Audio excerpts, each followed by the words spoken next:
Shrimatre Namaha. Namaste everyone. Welcome back to Zesty Nimbu. This is Srirekha. Today is Mahasaptami. That is day 7 of the Sharad Navratris. On this day we worship goddess Kalaratri and goddess Mahalakshmi. So before we go a little bit more into the goddess, let's see the shloka performance by Shilpa and I'll tell you the meaning of that shloka.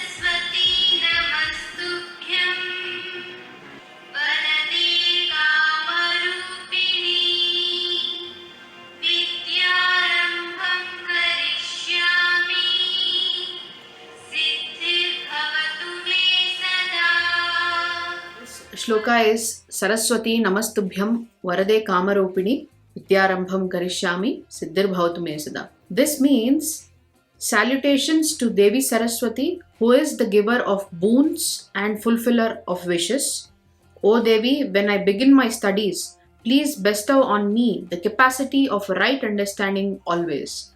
This is a very prominent and a very known shloka across. Now let's come to the goddess Kalaratri. In Srisailam, Brahmaramika Devi's Alankaram today is Devi Kalaratri, and in Vijayawada, goddess Kanakadurga's Alankaram is Mahalakshmi. So today is Mahasaptami. So Kalaratri is a Bhayankar Swarup, a very fearsome Swarup of the goddess. She is depicted with her hair as open. She is sitting on a female donkey. She has 4 hands. 2 of the hands on the right side are in Abhaya and Varada Mudras, and on the left side she holds the weapon. One weapon is a bent sword and the other weapon is an iron weapon which has nails sticking out of it. She is covered in oil. She is in Digambara state, naked. She has big lips, big ears. She has round fiery eyes. She has 3 eyes, round. When she is breathing through her nose, she is breathing out fire, and her left leg is ready for action.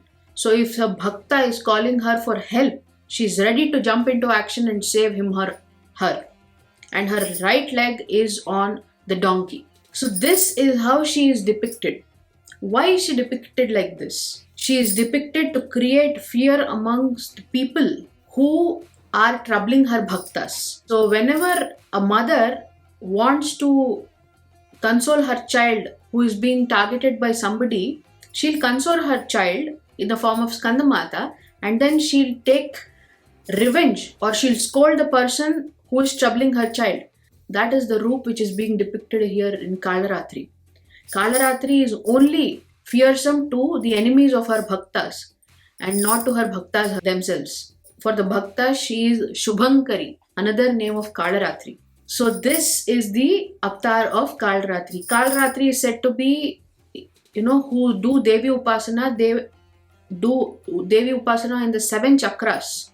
So she is depicted in the 7th chakra, which is the Sahasrar chakra. Her whole body is covered in ornaments of iron, like iron mesh and iron nails. Her whole body is covered like that. She has this Bhayankar Roop only for the enemies of her bhaktas. It is said that if you pray to goddess Kalaratri, you will be free of any fear of traveling in forests or any kind of fear when undertaking any work and all. So she removes all the fears and gives you good health and wealth and happiness. If you worship her, it is said that she will remove all your past karma, bad or good, and she will give you a clean slate. That is why you need to worship goddess Kalaratri. Now coming to goddess Mahalakshmi. She is the Alankaram of goddess Durga in Vijayawada.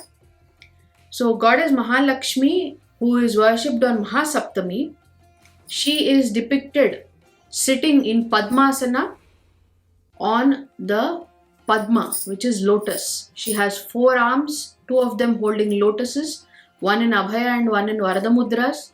She is holding a pot filled with gold coins, gold pot filled with gold coins. She's showering them.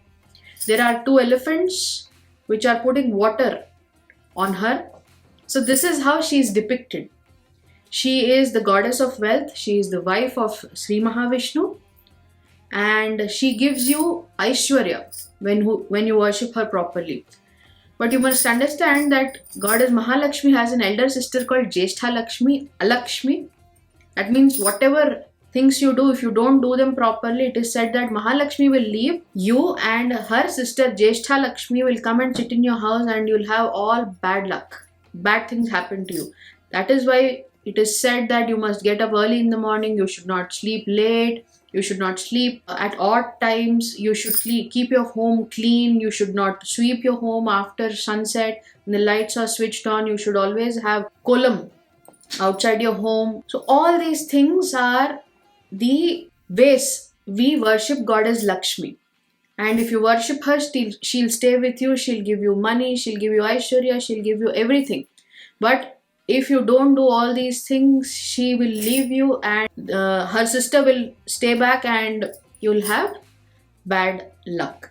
So that is why it is very important that you are clean in your conscience as well as in your physical appearance, and that is how you will attract goddess Lakshmi. So there are many stories about goddess Lakshmi. One is that she was born as the daughter of Bhrigu Maharshi as Bhargavi.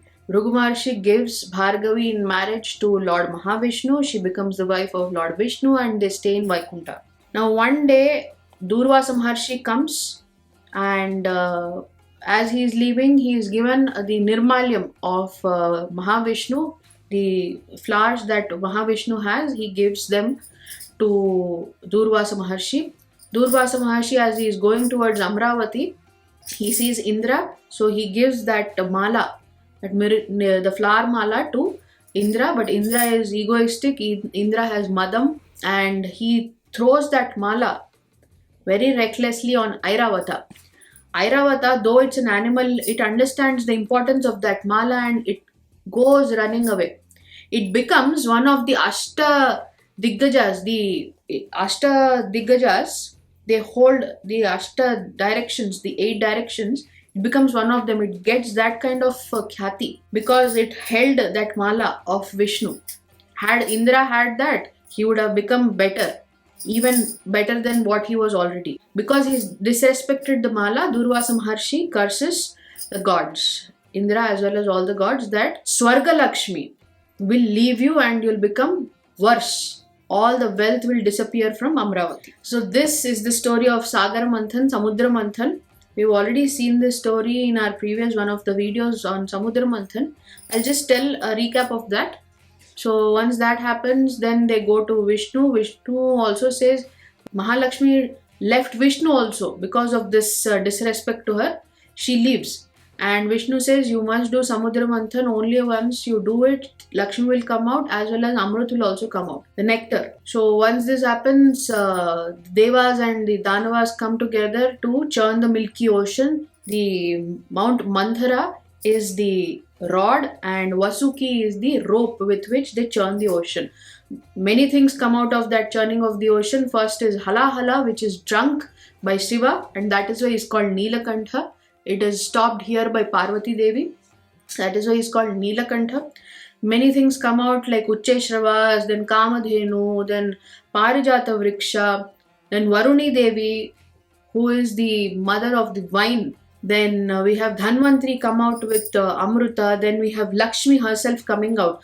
So finally she weds Narayana again and she goes back to Vaikuntha. This is in short the explanation, the Samudra Manthan that happens. So this is the story of Lakshmi. This is there in Devi Bhagavata Purana. You can read it whenever you have time. So that is the story for the day.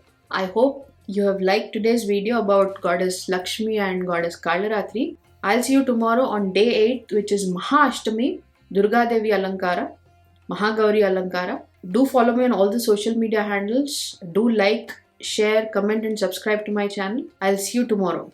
Until then, Namaste. Shri Matre Namah.